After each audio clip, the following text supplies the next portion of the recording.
এখনো আমাদের আহলে হাদিস সমাজের কিছু আলেম জামাত হাত তুলে দোয়া করাকে সমর্থন করেন। কেউ বলেন সম্মিলিত মোনাজাত নেই, সঠিকটা কি জানাবেন?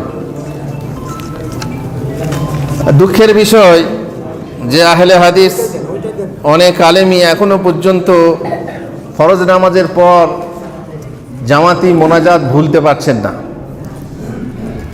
আর এটা সত্যি দুঃখের কথা। আমরা লেখালেখি করেছি, তো আমাদের পেছনে আমার বিরুদ্ধে বইও লেখা হয়েছে, আপনারা জানেন। সেদিনে এক বক্তার মুখে শুনছিলাম, প্রসিদ্ধ বক্তা, যে আহলে হাদিসরা দোয়া তুলে দিল, পায়জামা কেটে কেটে আন্ডার প্যান্ট বানিয়ে দিল। এক বক্তা বলছে আহলে হাদিসরা জামাতি দোয়া তুলে দিল, আবার পায়জামা কেটে কেটে আন্ডার প্যান্ট বানিয়ে দিল। তার মানে এরা দোয়া মোনাজাত করবে না, তাও জিকির আজকারও করছে না। এটা কি আলেম ওলামারা করেছে? আলেম ওলামারা করেছে, মোনাজাত তুলে দিয়েছে, আর পাবলিক করেছে, জিকির আজকার তুলে দিয়েছে। ওরা মোনাজাত হওয়ার সময়ও করেনি জিকির আজকার, আর এখনও করে না। কারণ জিকিরও দুটো, একটা মুখস্থ করেছে আস্তাগফিরুল্লাহ ইত্যাদি বড়জোর, আর বাকি মুখস্থই করে না। তারা মোনাজাত হবে না, তাই চলে যাচ্ছে। তো এখানে আহলে হাদিসরা কিভাবে পায়জামাটাকে আন্ডার প্যান্ট বানিয়ে দিল বুঝলাম না। আমি জানি যে আহলে হাদিস, কথা আমি লিখেছি সালাতে মুবাশশিরে, তো তা এই এখনকার বক্তাও বলছে এই কথা। আমি জানি যে পায়জামাটা গাঁটের নিচে ঝুলে ছিল, সেটাকে আহলে হাদিসের আলেমরা কেটে দিয়েছেন, বলেছে টাকনো গাঁটের উপরে করো, এই কথাটা বলেছে। আন্ডার প্যান্ট তো করেনি।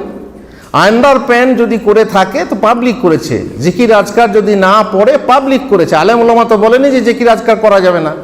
তো এই বক্তাগুলো এইভাবে বলছে আর মানুষকে বিভ্রান্ত করছে, এই জন্যে খুবই দুঃখ লাগছে। তবে আল্লাহ তাআলা কোনোদিন হেদায়েত করবেন ইনশাআল্লাহ। যে কিছু লোক আছে যারা পুরনো পর্যায়ের, আমাদের বলে বুড়ো হাড় ভাঙলে জোড়া লাগে না, তো তাদের এই চলে গেলে ইনশাআল্লাহ তা এসে যাবে, মানে পরিবেশ নির্মল হয়ে যাবে।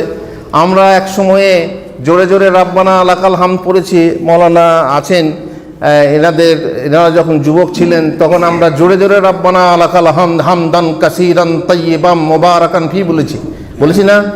এর একটা দলিল আছে, মাত্র একটা হাদিস আছে। তার মানে এই নয় যে সবাইকে বলতে হবে। সে যাই হোক, দুই সিজদার মাঝখানে যে দোয়াটা আমি আবার এত সুন্দর করে সুর করে বলতাম, আল্লাহুম্মা গফিরলি ওয়ারহামনি ওয়াহদিনি ওয়াআফিনি ওয়ারযুকনি, করে লম্বা করে বলতাম। আপনারা বলেন না? আমরা বলেছি। তা এর তো কোনো দলিলই নেই যেটাকে জোরে বলতে হবে। তো এইভাবে অনেক বিদাত। আমি আমাদের ইমাম সাহেবের সালাম ফেরার পরে দোয়া শুনেছি জিকির, আল্লাহুম্মা আনতা রাব্বি লা ইলাহা ইল্লা আনতা খালাকতানি।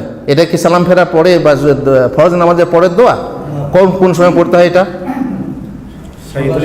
সাইয়্যিদুল ইস্তিগফারটা কোন সময় পড়তে হয়?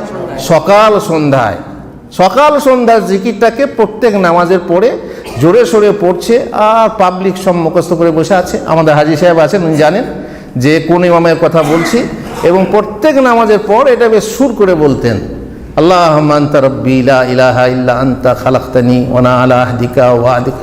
আমি তখনই মুখস্থ করেছি, তো আমরাও করেছি।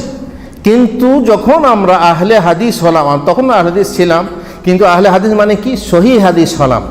যখন বুঝলাম যে আহলে হাদিস মানে আহলে হাদিস শুধু না, আহলে সহিহ হাদিস হতে হবে। সহিহ হাদিসের তাহকিক যখন বুঝলাম, তখন আমরা জানতে পারলাম যে এটা হচ্ছে ভুল আমল এবং সঠিক আমল করতে হবে। কিন্তু এই শ্রেণীর বক্তারা, এই শ্রেণীর লেখকরা এখনো পর্যন্ত এইভাবে বিরোধিতা করে যাচ্ছে। আর কত অপব্যাখ্যা। আমরা যে বইটা লিখেছি, আব্দুল্লাহ সালাফির নামে যেটা ছেপেছে, উনিও লিখেছেন, আর আমারও সহযোগিতা আছে, উনি সে কথা বলেছেন। তো সে বইটা যদি আপনি পড়েন একবার, জানেন আপনার মধ্যে কে পড়েছেন বইটা? জামাতি মোনাজাত ও মাগরিবের আগের যে 2 রাকাত নামাজ, যে বিদাত বলেছে, কেউ পড়েছেন এখানে?